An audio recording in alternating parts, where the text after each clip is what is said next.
If the public option plan is in there, as a matter of conscience, I will not allow this bill to come to a final vote. I would vote to stop final vote on this health care reform bill. I would use the power I have as a single senator to stop a final vote.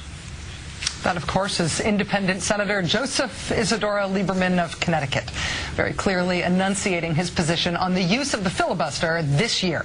This year, in 2009, Joe Lieberman loves the filibuster. He calls it the power I have as a single senator. It's almost romantic. But you know, there's a funny little backstory to Senator Lieberman's current love affair with the filibuster. Once upon a time, Senator Lieberman hated the filibuster. He hated it so much that he actually co-sponsored anti-filibuster legislation with Senator Tom Harkin of Iowa. Senator Lieberman and Senator Harkin tried to kill the filibuster. According to the Hartford Courant's reporting on January 6, 1995, contemporaneous reporting, quote, "The filibuster," Lieberman said, "hurts the credibility of the entire Senate and impedes progress." He spoke of the tyranny of the minority. After the anti-filibuster measure failed by a big margin back then, Senator Lieberman decried the vote against it. The filibuster, as wrong as it is and as unfortunate as its consequences have been because it's created gridlock, has increased the power of every individual senator. And senators are not too good at yielding individual power. This is the same senator who now waxes poetic about using his power as a single senator to kill health reform, then waxing poetic about greedy senators being unwilling to yield their individual authority. After his and Tom Harkin's proposal to kill the filibuster failed, Senator Lieberman said at the time that he would keep fighting to kill it. So we've laid down our mark here. We've made a first charge at the fortress of the status quo in the Senate. We didn't break through, but we're going to keep charging. We're going to keep charging. He's going to keep charging until he stops and then starts charging in the opposite direction. But while Joe Lieberman may have spectacularly abandoned the charge against the abuse of the filibuster, the abuse of the power of one senator to bring the nation to its knees, Senator Harkin, his one-time partner on this issue, has not given it up. Harkin telling the Iowa Hawkeye newspaper that he may revisit the kill the filibuster effort that he took up 14 years ago with his old pal Joe. And instead of partner or co-sponsor or advocate, Lieberman's role in this second anti-filibuster push will be as the nation's walking, talking, filibuster-threatening evidence of what it looks like when a single senator decides to take this power to extremes. Joining us now is Steve Bennett, who writes for Washington Monthly. Steve, thanks very much for coming on the show. It's good to see you. Good to see you. Thanks for having me. When Senators Lieberman and Harkin tried to get rid of the filibuster, the 60-vote rule, 14 years ago, it failed really badly. It only got 19 votes. If Harkin brings this back, is there any chance that it would do better now? Well, it's a long haul. It's an uphill climb. To pass a bill takes 51 votes. To overcome a filibuster takes 60 votes. To change the Senate rules takes 67 votes. So if Harkin reintroduces the measure, it's going to be pretty difficult. That said, I think it's likely to get more than 19 votes. When it was first introduced in 1995, there were 39 cloture votes that year. Cloture votes being the votes to end filibusters. Last year there were 139. So what we're seeing is an explosion in terms of the abuse of the process. And so with that in mind, I think it's safe to assume that there'll be a slightly stronger appetite among a lot of senators to end this abuse. But it's still going to be difficult, in part because both parties have an interest in keeping it around. You know, every senator can imagine the situation in which they're in the minority and the majorities are fleeting. And so I think that even in the Democratic caucus, there's going to be a lot of people who want to keep it around because they want to be able to filibuster when they're in the minority again at some point in the future.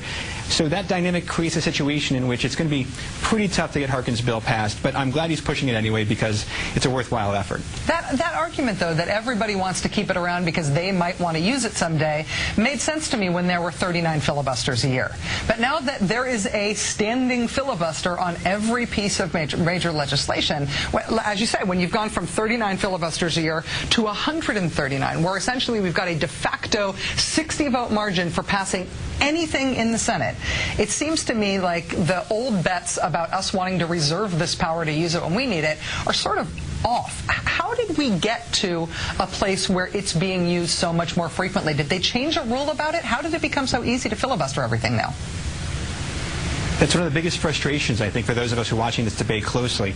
It happened completely naturally. It was a very organic process. The rule didn't necessarily change, although at one point in the past they lowered the number necessary for the filibuster.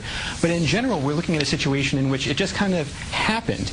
Senators would occasionally filibuster in extreme circumstances. But as of, say, the last Congress, the number just exploded. We broke a record. The number of filibusters are coming at an unprecedented pace. They broke the record in the last Congress. They're on track to break their own record, and I'm referring, of course, to the Republican minority, break their own record again in this Congress.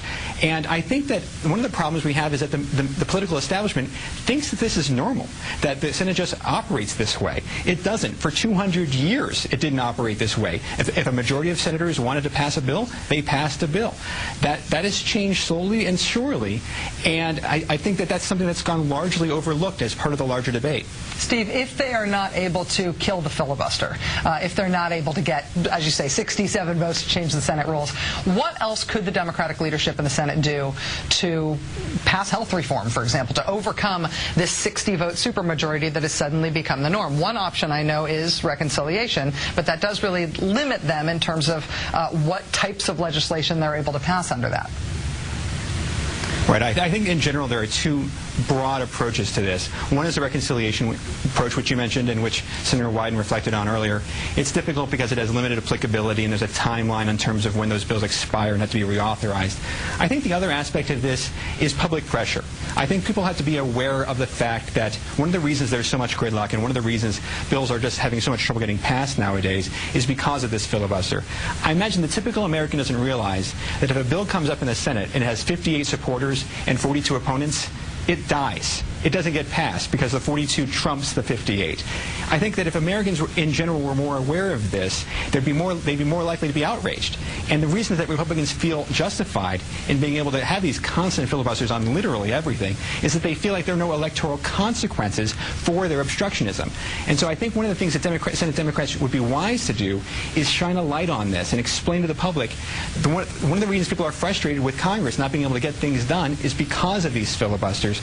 And if there's more public backlash and there's a sense that there will be electoral consequences for this, then Republicans might be less likely to do it. Steve Bennin of Washington Monthly, who blogs at WashingtonMonthly.com. Thank you so much for joining us tonight, Steve. Really appreciate it. Thank you, Rachel.